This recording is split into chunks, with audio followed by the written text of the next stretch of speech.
My name is X1, my name is 2, my name is 3, my name is 4, Explosion. Big Red Pound the microphone, hip hop corner, big up on the chest. Electricity, mon frère, mon ami qui sont décédés. Les condés se prennent pour LAPD, les racleurs de merde pour de vrais bandits. Plus d'alcool, coke, ecstasy, que les aiment controversés. Lord of mercy, la crème c'est no lait. Son moyen, est-ce que tu sais? Y'en a qui méritent de middle, des lourds de high. Y'a qu'un seul fringue in the middle, yeah. Skinhead, oi, come in the middle. Wood, boy, come in the middle. Soul, booze, come in the middle. Cross, breed, come in the middle. Ninja red, straight in the middle, yeah. Salut Migrade. Salut ma gueule. Comment tu vas? Bah écoute, je suis rincé, je sors du train, grève, tout le bordel, mais je suis content d'être là. Ça y est. D'accord. En place. Alors on va revenir faire une rétrospective. Parle-nous de tes débuts en fait au temps de Rap Sonic à l'époque, vraiment à l'ancienne. Bah Sonic. C'était 88-90. Non, c'était avant, ouais, 87 on va dire, officiellement, 88, 89 on a signé dans une boîte qui s'appelait Tréma. Ouais. Et puis en 90 on a splitté, donc il y avait Dogfield, il y avait Cool MC, à son âme, il y avait Crazy B et Fast Jet. Donc le groupe il a splitté vite fait, toi, enfin 89-90, et puis je suis parti avec le DJ du groupe, donc avec Crazy B, en mode, ça s'appelait déjà Raga Sonic, tu vois. Ouais. Et lui mettait des gros breakbeats et moi je faisais du fast style un peu, tu vois. Et puis un jour il m'a appelé, il m'a fait ouais, vas-y, moi je pars dans l'Alliance Ethnique, tu fais quoi? Je fais bah moi je pars dans Raga Sonic en mode sérieux. Et là après je commençais à tourner avec un mec qui s'appelait Maxwell, toi, avec qui on allait dans les sons de système déjà depuis 86 facile. Dans les Youthman Unity, dans les Jack 4, dans les vieux sons de l'époque. Et puis on a splitté aussi, j'ai rencontré encore d'autres gars jusqu'à ce que je rencontre Daddy Mori, tu vois. Et là on a vraiment fait Raga Sonic, et on a eu la chance de poser sur le premier vinyle de MC Solar en 91, de faire le morceau Raga Jam ensemble. Voilà, c'était notre première concrétisation vinylistique en mode Raga Sonic, quoi.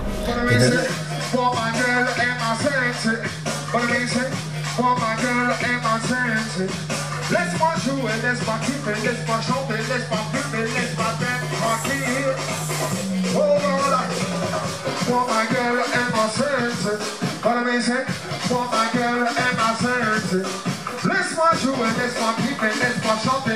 beber, laisse-moi faire tranquille. Besoin d'évacuer, rencontrer le pire. Non mais c'est... T'as dit Maury, comment tu l'as rencontré? Alors, c'était un hasard? C'était comment? Ouais, c'était un pur hasard, c'était dans un son de système. Ouais. J'entends un mec qui chante à peu près dans mon style, toi, je vais le voir, au début j'étais un peu vexe, puis après je vais le voir, et puis on a discuté, je lui ai fait les rencarts pour venir en répète. Il est venu en répète, et c'était carré, on a vite vu qu'on avait une bonne combinaison, tu vois. Et on s'est mis à écumer toutes les soirées hip-hop et son système de Paris, et puis voilà, on s'est fait un petit blaze. Ouais. En fait, le premier morceau que j'ai fait avec NTM, je sais pas en quelle année, 93, je crois, c'était Détonateur S. Ouais. C'était pour DJ S, tu vois. C'était la première DJ. Après, j'ai fait comme Agancom, tu vois, un truc comme ça. Et puis, je pense que c'est après qu'on a fait Aiguisé comme une lame avec eux, tu vois. Le premier clip de Raga Sonic, c'était Bleu Blanc Rouge. Blanc Rouge. Et aussi réalisé le clip de Aiguisé comme une lame. Voilà. On a pris grave notre temps, surtout, on a grave joué partout, tu vois. Ouais. Au maximum. Vous êtes fait un nom. Et il y avait pas mal, on a créé une demande, parce qu'avant c'était comme ça, avant il fallait créer une demande, tu vois. Bien sûr. On peut pas sortir un disque, prenez un vent direct. Il y a une grosse demande à un moment donné sur Paris et puis ailleurs, tu vois, donc on a eu la chance de signer après direct, tu vois, dans le label Source, et puis on a fini par sortir un disque. Mais tu sais, à cette époque-là, vers 93, 14, 15, on habitait à Londres avec Maury. Et c'était le début du Raga Jungle, tu vois, donc franchement tous les premiers morceaux de Raga Sonic ils étaient posés sur du Raga Jungle, tu vois. On avait un son de système qui s'appelait Expensive, avec à l'époque Loïc et Gilbert de Radio Nova, tu vois. On jouait au Rex, on a joué au Rex pendant 1 an, on a joué au Divan Dimond pendant presque 6 mois, tu vois. On avait une émission de radio sur Nova, pareil, tout ça en mode Raga Jungle vénère. Et à Paris ça commençait à gazer, genre ouais, Raga Sonic c'est pas des vrais DJ Raga, donc on a fait Raga Sonic 1 pour fermer les bouches. Et il y a eu La Haine aussi, vous avez fait un morceau par rapport au film. 95 je crois, non? C'est ça. Voilà, vite fait, moi j'ai pas aimé le film, je vais pas te mentir. Ouais. Et, ni le réal d'ailleurs, mais on s'en fout puisque je suis juste dans la BO. Et c'était une bonne expérience quand même, parce que les gens, beaucoup de gens ont vu ce film, tu vois. Et beaucoup de gens ont écouté la BO. Qui ne l'a pas vu, putain. Ce qui se faisait souvent à l'époque, tu vois, écouter les sons, tu vois, là, voilà. C'était le côté positif du truc. Et ce premier album, alors vous étiez dans quel état d'esprit justement pour le concevoir? On était en mode revanchard. Ouais, on était en mode revanchard, on a vu à l'époque les boîtes de prod, elles avaient de la thune. Ouais. Donc tu vois, on a pris un mec et on l'a blindé de thunes, qui avait des petites connexions sur la Jamaïque, tu vois. Puis on a dit de nous trouver les meilleurs plans. Donc lui, il s'est pointé avec son oseille, il a loué les studios, il a loué tous les artistes qui jouaient les redeems qu'on voulait, tu vois, comme le Stalag, tout ça. Donc on a eu droit à Steven N. Clevey, Mafia N. Fuxi, tu vois, Sly N. Robbie. On a eu tous les grands de l'époque, toi. On a pu sortir Michael Rose, tu vois, tout ça. Donc tout ça, c'était grâce à l'oseille de Virgin, tu vois. C'était cool, on en a profité au max. D'accord. Deuxième album, après il y a eu donc, Raga Sonic 2, le titre phare, c'est Faut pas me prendre pour un âne. Parle de cet album un petit peu, et aussi Laisse le peuple s'exprimer, avec Super John. Ouais, grave, bah, même recette, tu vois. Ouais. 2 ans après, à peu près 2 ans après, même recette, même producteur, même lieu en Jamaïque.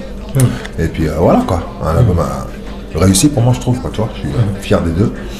Et puis voilà, arrive 98, il s'est passé ce qui s'est passé, les aléas de la vie, quoi, tu vois. Donc du coup, il y en a un ou deux qui a dû avoir un empêchement pendant plusieurs mois, ça a un peu niqué l'affaire. Moi j'ai rebondi, j'ai fait mon album solo, tu vois. Tu vois, dans le clip de Raga Sonic, je crois que c'est dans...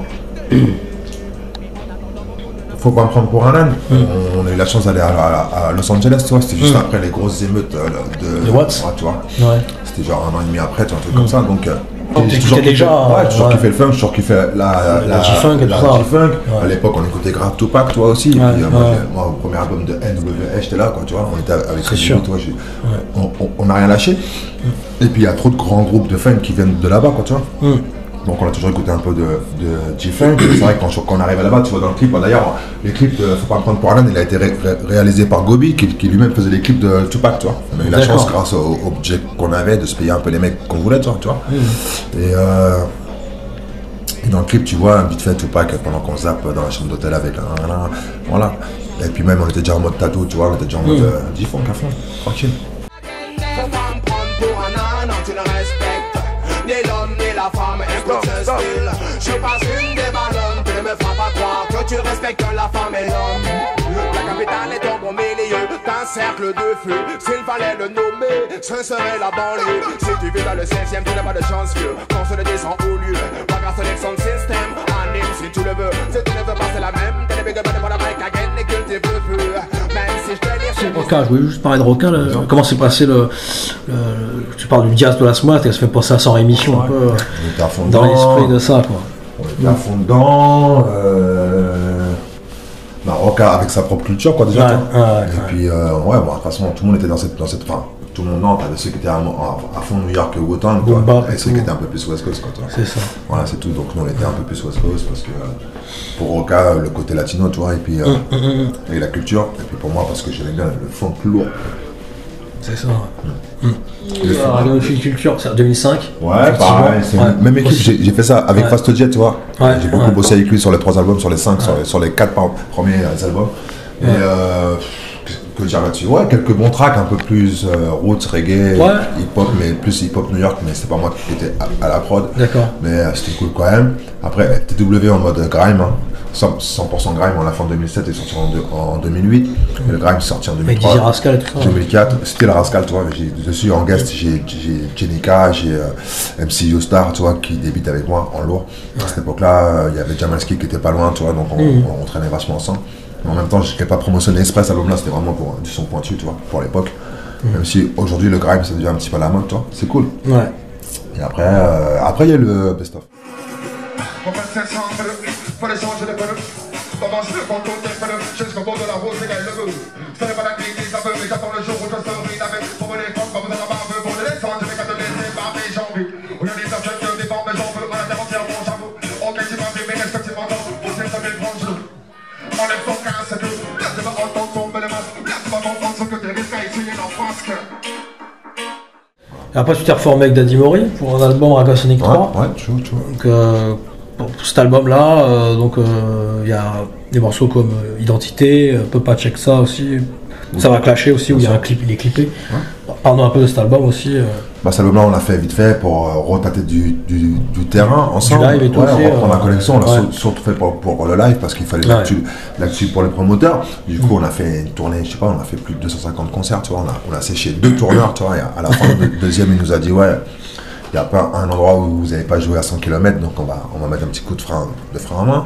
Puis suite à ça, ça a quand même pas mal marché du tout. Puis on a beaucoup tourné. Suite à ça, après on est parti sur un projet solo et chacun, quoi. Et puis je crois qu'on en parle pour 2017 là. Le dernier album là, de Badim, son 4x2, j'ai 2 tracks dessus. D'ailleurs là, il a mis aussi un mix en ligne sur SoundCloud qui est Badman Gully Mix. Tu vois ma tête en gros aussi, Big Up, et il a mis 2 tracks dedans encore. Il m'a mélangé avec des Flo Dan, avec des Rico Dan, enfin avec des MC anglais que je kiffe vénère. Et je suis très reconnaissant du support qu'il m'apporte parce que depuis qu'on se connaît, il me pousse. Donc je le connais depuis 2007. On a joué à Marseille une fois et il m'a rencontré, il me fait ouais, Ragasonic, je vois les affiches partout, nanana. Je lui dis ouais, c'est cool. Je fais moi aussi, je vois beaucoup ton nom. Il me fait ouais, ce soir on fait quoi? Je dis bah, je suis juste ton MC, je fais du host. Et puis je bombarderai dès qu'il y aura un trou, je bombarde. Et puis lui, on a fait une super soirée ensemble. Et puis quelques mois après, j'étais à Londres et on a enregistré le premier morceau. Voilà.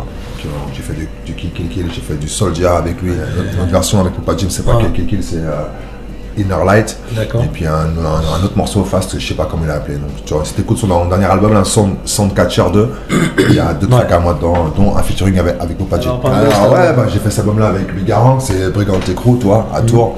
Et ça s'est fait en 5-5. Je devais sortir un album qui s'appelait Crossbreed, genre en 2015, tu vois, mais je me suis embrouillé avec le label, donc j'ai dû lâcher tout le projet. Et puis j'ai tout refait avec Bigarang, c'était en mode tranquille, il a fait tous les sons dans le studio à son frère Attili Bandalero. Et puis on a fait un album Vapor, c'est-à-dire un album pour être... on a vu que c'était la guerre partout, c'était l'époque des attentats, tout ça, tu vois. Donc on s'est dit, vas-y, c'est pas la peine de mettre la pression aux gens, on va faire un truc cool pour ceux qui bédavent, puis ceux qui bédavent pas, ils seront relax à la fin, tu vois. Nickel. Je protège devant la petite flamme, protège devant la petite flamme qui empêche la noire sans d'envahir, éclairant la moindre parcelle de ce qui reste de mon âme, de ce qui reste de mon âme. Là qu'on ne parle plus de divertir, mais bel et bien de condamner. Suivez à la force qui émane, la guette pulvérisée par la force qui émane. Suivez à la force qui émane de la vérité, c'est ce qui est le veulent du que le vrai. Sentez la force qui émane, la guette pulvérisée par la force qui émane. Sentez la force qui émane de la vérité, c'est ce qui est le veulent du que le vrai. Mamba Wall Killer, killer. You have to keep you alive. Et le son actuel, t'en penses quoi de ce qui est la nouvelle vague, un peu le nouveau son actuel? Je connais pas, mais trap musique, tout ça. En fait, non, je connais pas, mais j'ai vu qu'il y a pas mal de jeunes en France, tu parles. J'ai vu qu'il y a pas mal de jeunes qui se lancent en mode vapor, tu vois, qui font pas du son agressif, et je trouve ça d'autant mieux, quoi, tu vois, pour l'instant. Mais après, j'ai pas vraiment de nom à donner. J'aime bien le petit Jamadi Baven, tu vois. Et j'aime bien aussi Kenyon, tu vois. Je trouve que c'est des jeunes qui ont du potentiel, mais il y en a beaucoup d'autres, mais je les connais pas. Et rap US, t'écoutes quoi en ce moment? Je suis toujours dans le... J'écoute beaucoup les prods de Boomin, tu vois, parce que je kiffe, parce qu'une fois je vois, tu vois, bon, je suis depuis 2 ans à peu près, tu vois, un truc comme ça. Mais une fois je vois, il avait un t-shirt I'm About It. Master P. Master P, je fais non, mais ce gamin, et en fait, je vois, il retravaille le son du Sud, tu vois. Et en même temps, à un moment donné, je vois des versions qu'il a fait pour Young Thug, tu vois, je vois la version, pas screwed, mais slowed. Je sais quoi ce délire. En fait, ils ont fait le truc à la DJ Screw, tu vois. Mais moi, j'avais toutes les tapes, tu vois. J'avais un poteau qui m'a mis toutes les tapes avant dans un sac plastique que j'ai perdu dans un déménagement, je suis vexe. Mais on écoutait ça grave, tu vois. C'est de l'or. Tu vois, et après, je vois Biga qui me parle de DJ Screw, je vois tout ça, et en fait, je me dis, bah, tout ça, c'est mon son, ma gueule, c'est mon son. C'est mon son à 100%. Et voilà. Fait que tu sens un album en Screw. Mais je vais faire tous les remixes en Screw, t'inquiète pas, ça va te balancer. Déjà, si tu vas sur mon SoundCloud, là, Crossbreed, Night Jared, là, Big Red Night. Enfin bref, tu vas sur mon Facebook, Big Red Ragasonic, tu verras le lien pour le SoundCloud. Il y a des versions Screw, bien sûr. D'accord. Trop cool.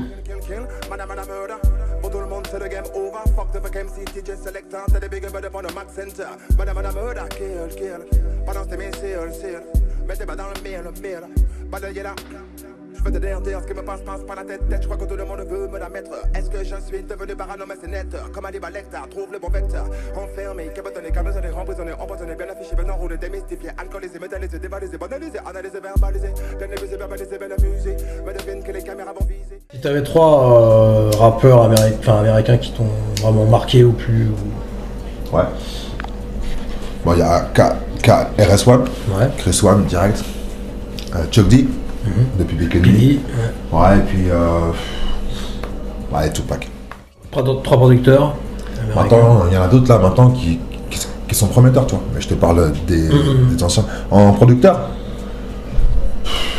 attends, t'as vu, les producteurs ils sont dans leur chambre avec un petit ordi hein, à la Metro Boomin, hein, ou lui 108, toi, Mafia, tout ça, voilà. Moi, je crois en eux, à des petits jeunes comme ça qui sortent des sons. T'en as qui vont rester, t'en as qui vont disparaître. Je peux pas être plus précis que ça. D'accord. Et 3 albums qui t'ont marqué en rap US. 3 albums qui m'ont marqué. Non mais je peux pas te dire, il y en a plus que 3, c'est pas possible. Laisse tomber, ça va de KRS-One à Public Enemy à NWA, tu vois. Après moi j'ai décroché, je vais pas te mentir, en 90, tu vois, par là, avec Leader of New School, Black Sheep, De La Soul, Jungle Warriors, ils m'ont tous saoulé, moi je vais pas te mentir. J'aimais bien le hip-hop d'avant, qui était un peu plus vénère et rentre dedans, tu vois. Et toi, qui kiffe la West Coast, qu'est-ce que t'as pensé du film Still Out Compton? Ça m'a rappelé des petits souvenirs, voilà, Basta Cosy. Ça me rappelle des scènes live. Ouais, des petits trucs, c'était pas mal fait, mais ça pue la thune et puis c'est pas vraiment rentre dedans, quoi. Mais bon, c'est surtout basé sur Easy en plus, toi. Ouais, ah ouais, il a eu plus une hype quand il était en clash avec les autres, toi. Mais quand même, il avait des couilles et puis c'est quand même l'initiateur du projet, quoi. Et puis de là sortent beaucoup de gens, quoi, tu vois. Quand tu vois le premier groupe de Dr. Dre, là, Wrecking Crew, ils sont avec Clientèle, Ravian Prince, ils sont pas accrédités dans le Tu vois ce que je veux dire? Si t'as un dernier message à faire passer justement à ceux qui commenceraient le son. Waouh. Ben, nous, à notre époque, il y avait beaucoup moins de gens, tu vois. C'était un peu plus facile de se démarquer.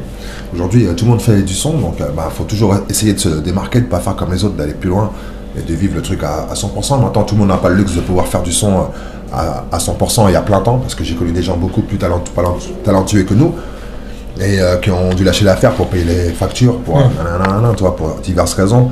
Donc, essayer de trouver le temps et surtout de ne pas le gâcher, il faut en manger, en chier, en rêver la nuit, tu vois. Et après, il faut le faire. Si c'est une passion, ça va être facile, tu vois. Voilà, moi, je fais ça depuis 25 ans ou 26 ans. Et quand tu es passionné, tu peux traverser le désert, mais sans avoir soif, tu vois le truc. C'est tout ce que je souhaite à n'importe qui, peu importe la branche, musique, n'importe quoi. Et tant que tu es passionné, vas-y, fais la fond. D'accord. Et reste positif. Même si au coup je te passe la corde, même si j'aimerais bien de la faire hard, ça ne vaut pas le coup de lâcher la horde, mais il ne faudrait pas que tu tardes. Chien qui aboie a pas le temps de mordre, parce qu'il est emballé sur une allebarde. Si tu t'appelles avec tout ton gold, tu vas vénérer tous les mecs en rade. I defend my honor, I defend my honor. Don't push me, I defend my honor. Kill, mana murder. Je défends mon honneur, je défends mon honneur. Anything else but defend my honor. Kill, mana murder. 5, 6, 7, 8 9 Jared, red like a blood.